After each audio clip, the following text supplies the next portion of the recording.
ఏ పూటకు ఆ పూటకు సమాజాన్ని మేము వారించాలి. ఏ పూటకు ఆ పూటకు సమాజంలో కొన్ని ఆర్టికల్స్ గాని, కొన్ని రూల్స్ గాని తీసుకొచ్చి క్రమబద్ధీకరణ గవర్నమెంట్ చేయాలె. ఏ పూటకు ఆ పూటకు సంసార సవరణ యజమాని చేయాలె.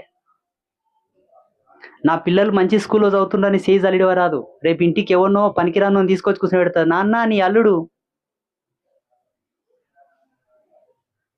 నా కొడుకు మంచి రాజులాగా పోతున్నాడు, చదువుతున్నాడు అని అనుకోకూడదు. ఏ పనికిరానిదాన్నో తీసుకొచ్చి చెప్తాడు. నాన్న నీ కోడలు, నీ విలువలేం కావాలే? నీ కష్టమేం కావాలే? అర్థమైతుందా?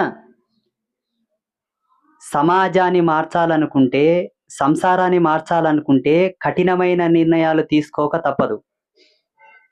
స్వర్గీయ ఇందిరాగాంధీ గారు ఒక మాట అనేవారు, అది నాకు చాలా నచ్చుతది. దేశాన్ని క్రమబద్ధీకరించాలంటే బలమైన నిర్ణయాలు తీసుకోవాలి.